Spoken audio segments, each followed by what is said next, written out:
Teman-teman, seorang penjahat anggaran tertangkap tangan nyuri uang rakyat dalam jumlah fantastis. Tapi anehnya, aset dan rumah mewahnya nggak bisa disita cuma gara-gara diatasnamakan keluarga atau kroninya. Mengapa celah ini masih ada? Ya karena RUU perampasan aset sampai detik ini belum resmi disahkan. Padahal dorongan dari berbagai pihak sudah sangat besar, bahkan dari Presiden Prabowo langsung sudah sangat kuat. Lalu kenapa para wakil rakyat di Senayan kelihatan seperti maju mundur buat ngetok palu? Ya udah teman-teman, biar kita nggak salah paham, yuk langsung saja kita bahas faktanya. Tapi jangan lupa subscribe channel ini, Tiang Politik. Kesetiaanmu adalah kepada bangsa negara dan rakyat Indonesia. Kalau kau tidak setia kepada rakyat Indonesia, kalau kau menghalangi kebijakan-kebijakan yang untuk membantu rakyat Indonesia, saya akan tindak saudara-saudara sekalian. Undang-undang perampasan aset itu RUU-nya sudah jadi tahun 2018 sebelum kabinet yang kedua. Sampai akhirnya sudah selesai, ketika akan disahkan tiba-tiba DPR nggak mau. Udah selesai di tempat kita. Apa politisnya? Gitu kan? Apa politisnya? Berarti ada resistensi yang tinggi itu kan? Saya ketemu dengan Bu Megawati sempat bicara saya. Alasannya masuk akal meskipun itu bukan satu-satunya alasan Pak Mahfud, kata Bu Mega. Kami setuju tuh undang-undang perampasan aset, kata bagus katanya. Tapi kalau sekarang itu diberlakukan, itu akan terjadi korupsi lebih besar karena polisi dan jaksa itu bisa menggunakan undang-undang itu untuk memeras orang. Saya masih berharap itu bukan sekedar omong-omong. Masih berharap. Saya punya prasangka Pak Prabowo sedang menata orang-orang. Jangan sampai ketika dia bertindak lalu diintruksi dari dalaman susah. Saya melihat dari Pak Prabowo ini dikandangin semua nih orang-orang. Yang adalah, kenapa sih Pak RUU perampasan aset yang sangat ditakuti oleh koruptor itu seolah-olah itu seperti ditunda-tunda, jalan di tempat, bahkan semakin kesini sepertinya itu dijauhi atau dihindari untuk dibahas dan disahkan. Padahal itu kan adalah hal yang paling dikhawatirkan oleh para koruptor, Pak. Ternyata cuma butuh satu aturan buat bikin ratusan oknum pejabat keringat dingin. Ini memang pandai bersilat lidah. Dia dalam sebuah resume diskusi terbatas, ya, ini resmi ya, tanggal 25 Agustus, jelas-jelas, dia mengatakan bahwa tidak urgen melakukan pembahasan terhadap undang-undang perampasan aset. Ya, semua ini, dokumennya saya punya nih. Tanggal 25 Agustus 2004. Ya, Anda lihat ini, satu, RUU tentang perampasan aset terkait dengan tindak pidana tidak ditetapkan sebagai RUU carry over sehingga tidak dapat ditindaklanjuti pada periode 2004-2009. Dengan demikian, surpres yang disampaikan pada periode 2019-2024 tidak berlaku. Dan masih banyak lagi. Pada soal pembahasan undang-undang BUMN, perubahannya, undang-undang TNI, undang-undang kejaksaan, undang-undang kepolisian, tidak ada tuh kajian filosofis, kajian akademik, pertimbangan macam-macam, tidak ada.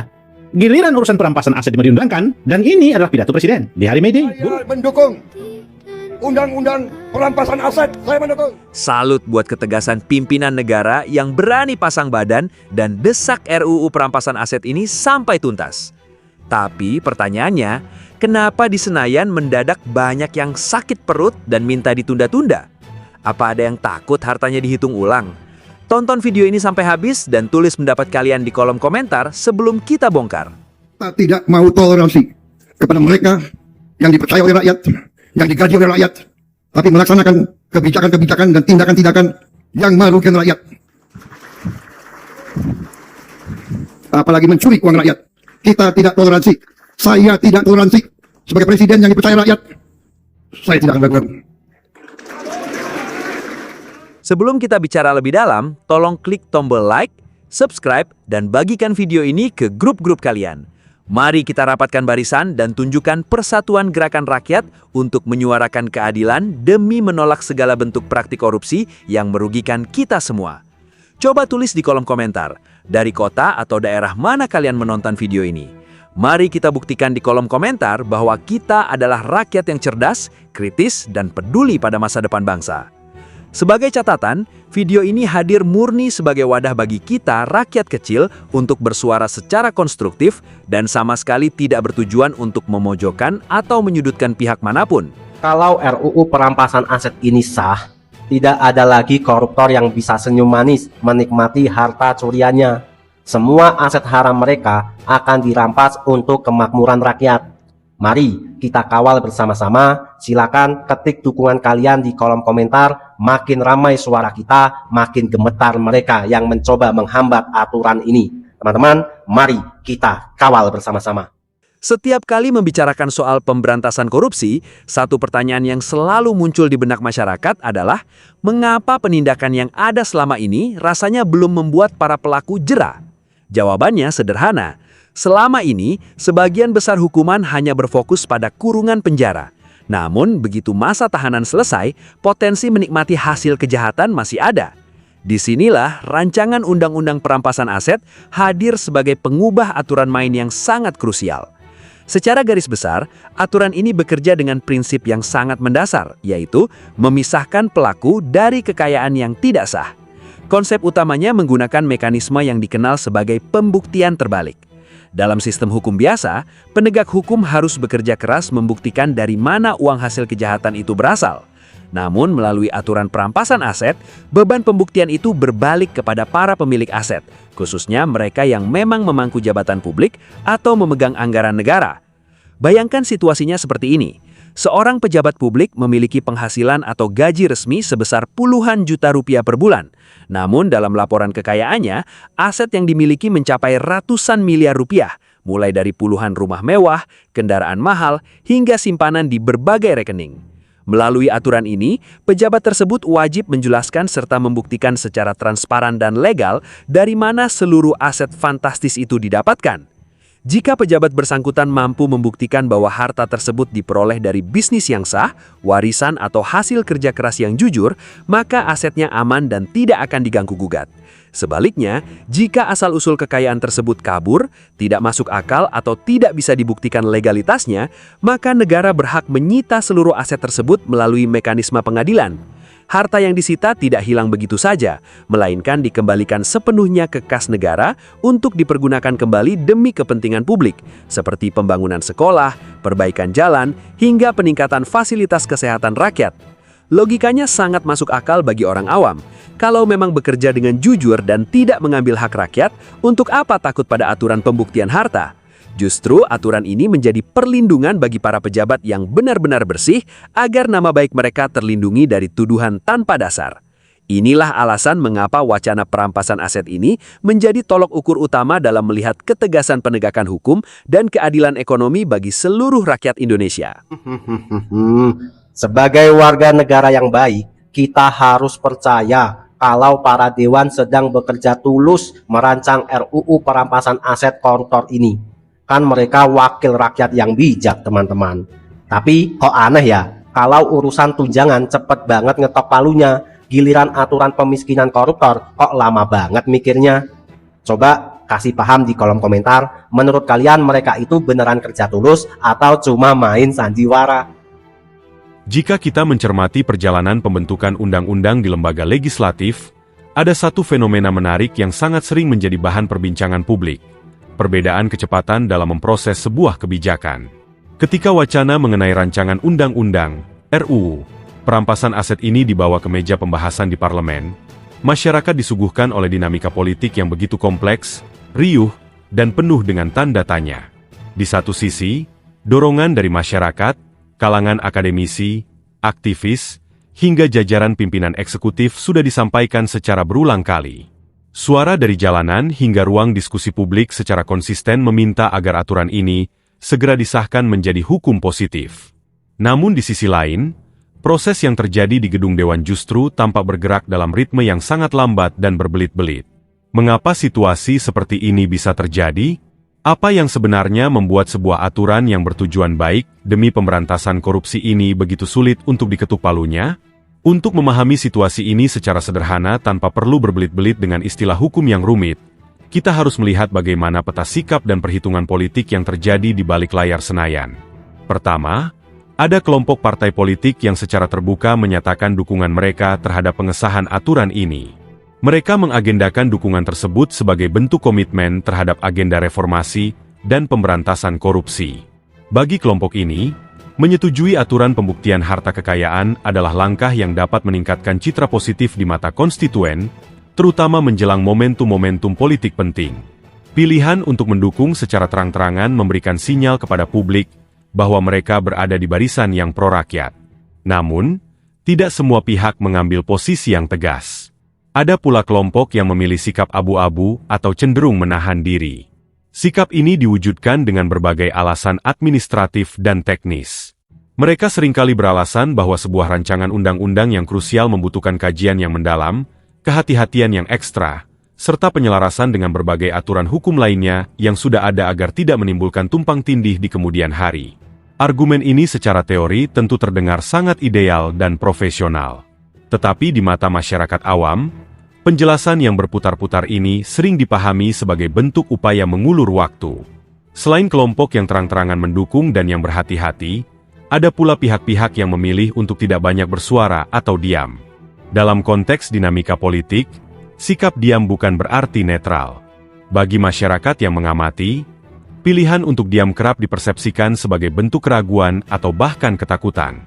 Ketakutan bahwa jika aturan penelusuran dan penyitaan harta ini benar-benar diberlakukan tanpa pandang bulu, maka instrumen hukum tersebut bisa saja berbalik menyerang dan menjerat internal mereka sendiri di masa depan.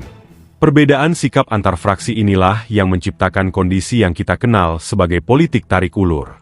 Di depan panggung publik dan media massa, hampir seluruh elemen menyatakan sepakat bahwa korupsi adalah musuh bersama yang harus dibasmi. Pernyataan-pernyataan manis mengenai komitmen kebangsaan dan integritas selalu digaungkan dengan sangat lancar.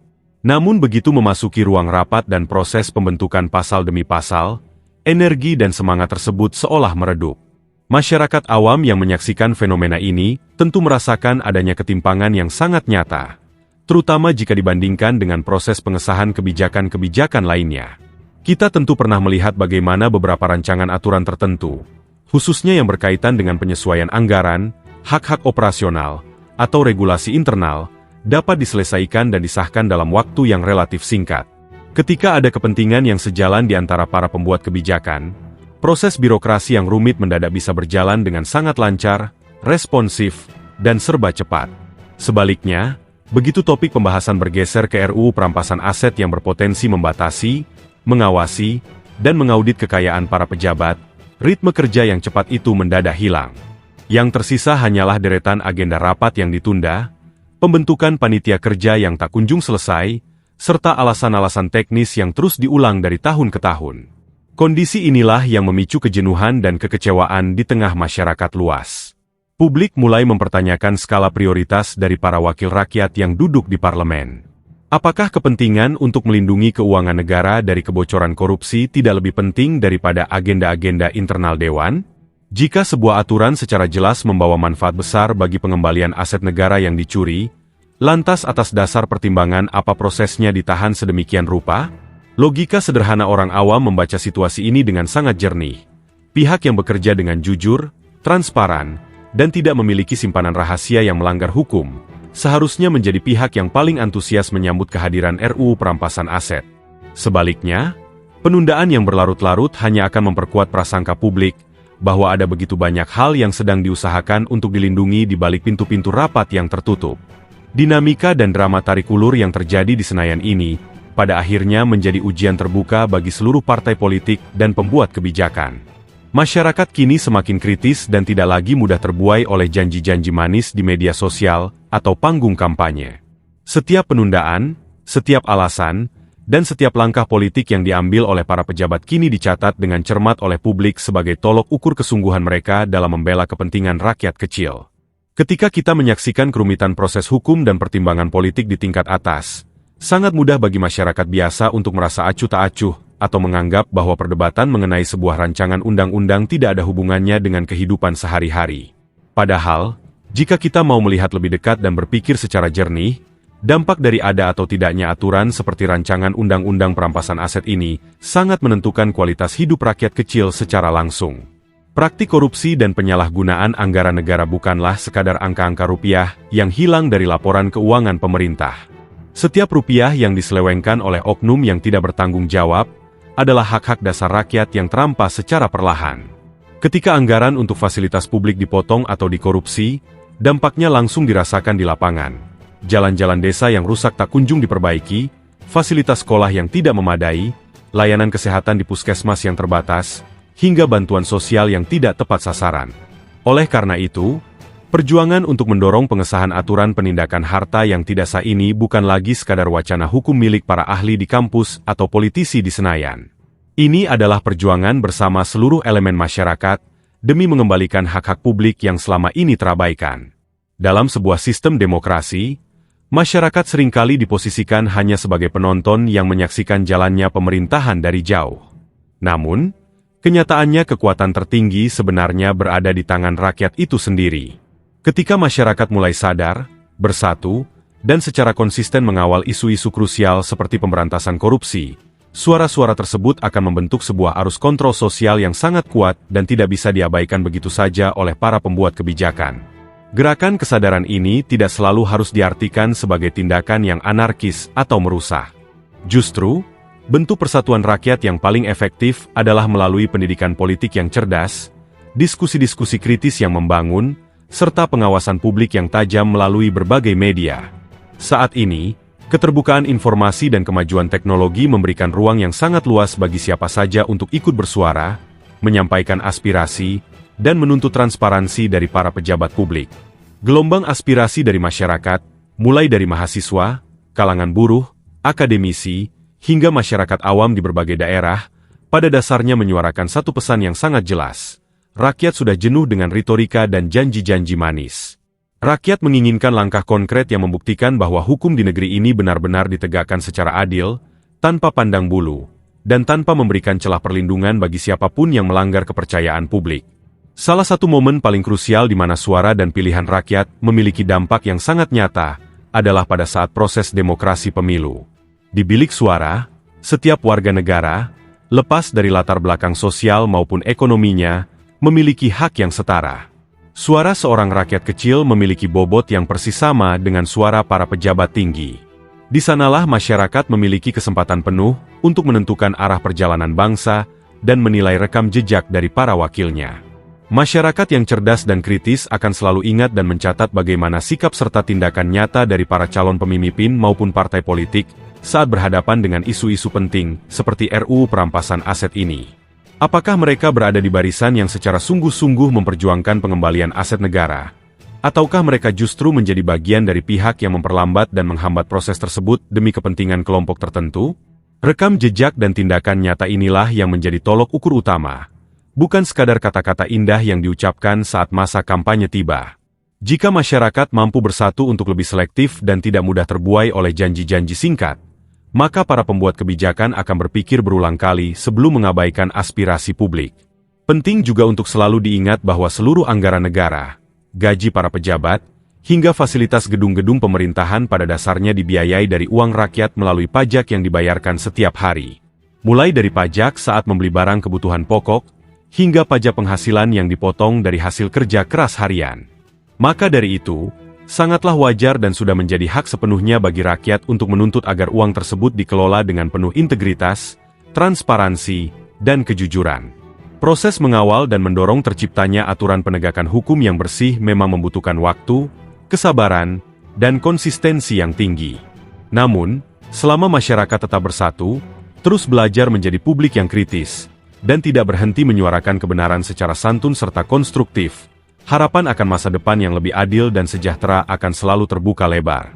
Video dan ruang diskusi seperti ini hadir sebagai salah satu wadah untuk merawat kesadaran bersama tersebut. Bukan untuk membenci atau memojokkan pihak manapun, melainkan sebagai wujud kepedulian yang mendalam dari rakyat kecil agar negara ini terus bergerak ke arah yang lebih baik, lebih bersih, dan lebih berpihak pada kesejahteraan seluruh rakyat Indonesia. Di tengah dinamika sosial dan politik yang terus bergulir, ada satu hal yang tidak pernah padam di dalam dada masyarakat biasa, harapan. Sebagai rakyat kecil yang sehari-hari berjuang menata kehidupan, kami tidak pernah berhenti percaya bahwa di antara begitu banyak lorong kekuasaan, masih ada jajaran pejabat yang memegang teguh integritas, memiliki hati yang bersih, serta sungguh-sungguh mengabdi untuk kesejahteraan publik. Kerinduan akan hadirnya tatanan negara yang bersih dari praktik korupsi bukanlah sebuah cita-cita yang berlebihan. Ini adalah impian sederhana dari setiap warga negara yang menginginkan agar setiap rupiah hasil keringat rakyat yang disetorkan melalui pajak dapat kembali menjadi jalan yang mulus, fasilitas kesehatan yang memadai, pendidikan yang terjangkau, serta lapangan kerja yang adil bagi generasi mendatang. Sebuah seruan persatuan untuk pemimpin dan pimpinan partai. Untuk mewujudkan cita-cita besar tersebut, mata dan harapan seluruh rakyat kini tertuju kepada para pimpinan bangsa dan pimpinan partai politik. Di tangan para ketua umum partai serta pemangku kebijakan, terletak tanggung jawab moral dan historis yang sangat besar. Rakyat merindukan sebuah momentum bersejarah di mana perbedaan pandangan, kepentingan kelompok, serta perhitungan politik jangka pendek dapat dilepaskan sejenak demi kepentingan yang jauh lebih besar, masa depan negara kesatuan Republik Indonesia. Betapa indahnya jika para pimpinan partai politik dapat duduk bersama dalam satu semangat persatuan, menyatukan tekad untuk mengawal dan mengesahkan rancangan undang-undang perampasan aset. Kehadiran instrumen hukum yang tegas dan berkeadilan ini akan menjadi bukti nyata kepada publik bahwa kepemimpinan nasional tidak pernah ragu berhadapan dengan praktik kejahatan anggaran. Aturan ini bukan sekadar lembaran regulasi, melainkan sebuah benteng perlindungan yang akan memisahkan antara mereka yang bekerja tulus demi bangsa dengan oknum yang memanfaatkan wewenang demi keuntungan pribadi. Ketika para pemimpin bersih bersatu dan melangkah bersama, rakyat akan berdiri di belakang untuk memberikan dukungan penuh. Persatuan di tingkat kepemimpinan akan memancarkan energi positif yang menyatukan seluruh elemen masyarakat dari Sabang sampai Merauke, membuktikan bahwa semangat gotong royong dan keadilan sosial masih menjadi pilar utama dalam berbangsa dan bernegara. Menyongsong kemerdekaan ke-81, Indonesia jaya dan berdaulat. Menuju dan melampaui peringatan kemerdekaan Republik Indonesia yang ke-81, perjalanan panjang bangsa ini telah mengajarkan satu hal penting. Kemerdekaan sejati bukan hanya tentang terbebas dari penjajahan fisik, tetapi juga terbebas dari jerat ketimpangan, kemiskinan, dan praktik korupsi yang merugikan hak-hak rakyat. Di usia kemerdekaan yang semakin matang ini, harapan kami sebagai rakyat kecil adalah melihat Indonesia berdiri semakin jaya, berdaulat secara ekonomi, dan teguh dalam persatuan. Kedaulatan yang hakiki tercermin ketika kekayaan alam dan anggaran negara benar-benar dikelola secara transparan dan sebesar-besarnya dipergunakan untuk kemakmuran seluruh rakyat. Bebas dari korupsi adalah kunci utama agar Indonesia dapat melompat menjadi bangsa yang maju, disegani, dan mampu memberikan perlindungan nyata bagi setiap warganya. Persatuan rakyat adalah modal sosial terbesar bangsa ini. Keragaman suku, budaya, dan latar belakang menjadi kekuatan yang menyatukan seluruh elemen masyarakat di bawah naungan Pancasila. Selama persatuan ini terus dirawat dan diberi keteladanan oleh para pimpinan yang bersih, tidak ada tantangan zaman yang terlalu berat untuk dilalui bersama. Doa tulus untuk para pemimpin yang bersih dan berintegritas. Dari sudut-sudut desa, pemukiman padat, hingga ruang-ruang diskusi sederhana, doa tulus dari rakyat kecil selalu membumbung untuk beliau-beliau para pejabat, pimpinan lembaga, dan pimpinan partai yang tetap menjaga kejujuran dan keberanian. Semoga para pemimpin yang jujur dan berdedikasi senantiasa dianugerahi kesehatan fisik dan jasmani, kekuatan batin, ketabahan, serta perlindungan dalam menjalankan amanah rakyat yang sangat berat. Di tengah berbagai ujian dan tekanan, semoga hati nurani dan komitmen terhadap keadilan tetap menjadi penuntun dalam setiap keputusan dan kebijakan yang diambil. Masyarakat sangat menghargai setiap langkah kecil, setiap keputusan berani, dan setiap tindakan nyata yang dilakukan demi membela hak-hak publik. Kehadiran figur-figur pemimpin yang berintegritas adalah pelita harapan yang menyalakan optimisme bahwa negeri ini sedang bergerak menuju arah yang lebih baik. Menatap masa depan dengan optimisme. Rakyat kecil akan terus menjaga rasa percaya, terus belajar menjadi warga negara yang kritis dan bertanggung jawab, serta tidak akan pernah lelah mendoakan kebaikan bagi bangsa ini. Mari kita pelihara semangat optimisme ini bersama-sama. Dengan sinergi antara kepemimpinan yang bersih, keberanian politik untuk menghadirkan kepastian hukum melalui RUU perampasan aset, serta persatuan rakyat yang kokoh, kita meyakini bahwa bumi Indonesia akan benar-benar terbebas dari korupsi. Semoga Indonesia semakin jaya, semakin berdaulat, dan senantiasa berada dalam lindungan Tuhan Yang Maha Esa. Merdeka! Oke teman-teman, terima kasih masih bersama Tiang Politik.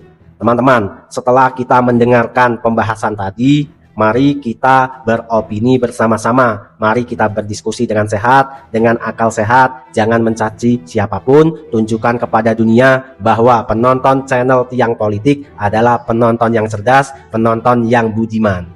Teman-teman, sekarang saatnya kita beropini, ngobrol cantik sambil minum kopi. Kita minum kopi dulu teman-teman. Sungguh nikmat, sungguh manis, seperti janji para pejabat. Teman-teman, banyak pihak menilai bahwa lambatnya pengesahan RUU perampasan aset bukan hanya soal ketakutan individu, melainkan fenomena saling kunci antar elit politik. Dalam lingkaran kekuasaan, hampir setiap kelompok memiliki keterikatan atau rekam jejak finansial yang saling tumpang tindih.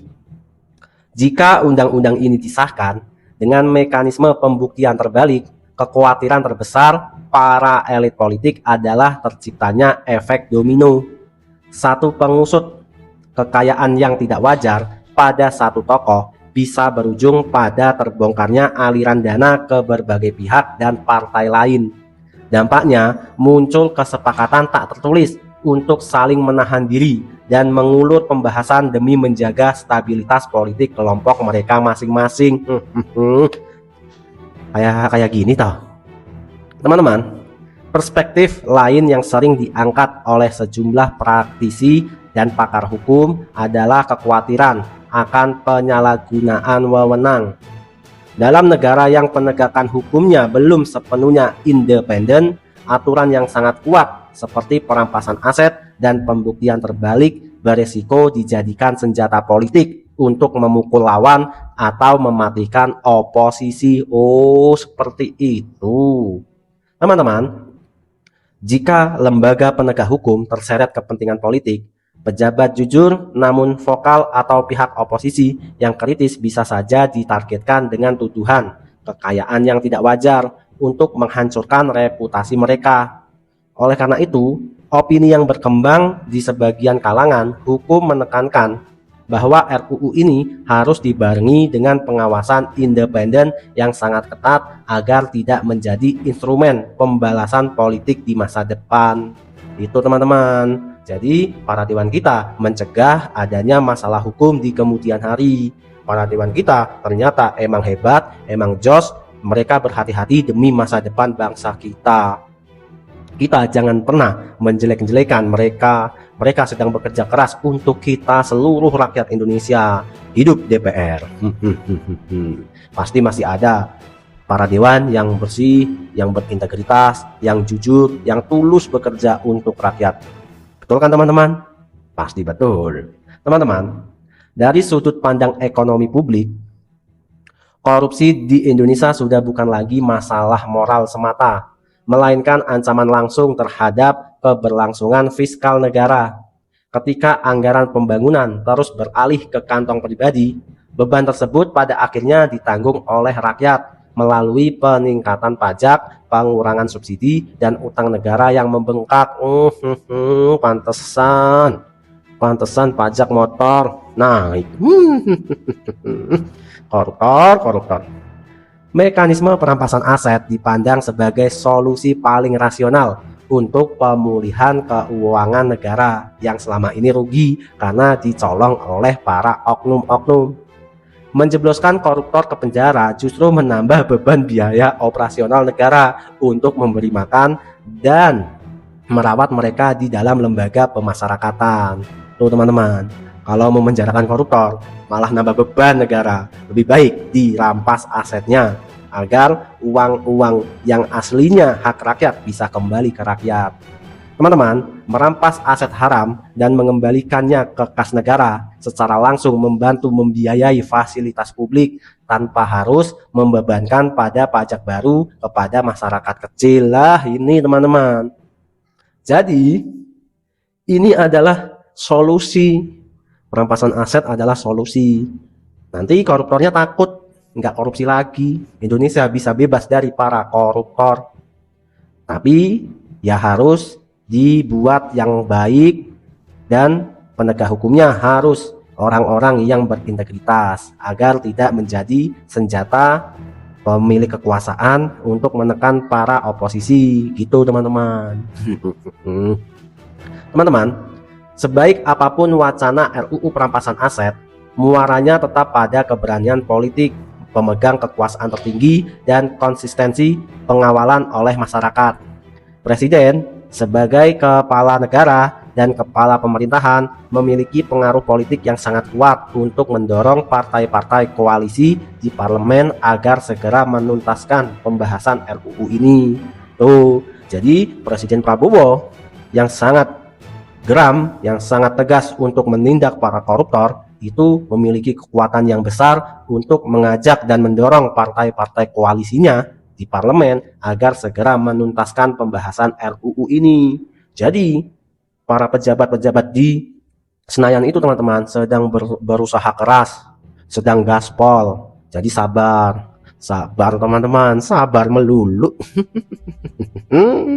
Teman-teman, kunci kita sebagai rakyat adalah kompak. Kita harus bersatu. Jangan mau terpecah belah. Jangan mudah termakan oleh isu-isu murahan, hoak-hoak murahan yang membuat kita terpecah belah dan gagal fokus tidak jadi mengawal RUU ini sampai sah. Oleh karena itu, mari kita bersatu, gaungkan narasi persatuan dimanapun Anda berada. NKRI harga mati, kesejahteraan masyarakat harus tercapai. Teman-teman, kritik pemerintah boleh, tapi dengan cara yang baik, jangan dengan cara yang mencaci maki, yang membuat negara chaos. Itu hanya akan merugikan rakyat kecil.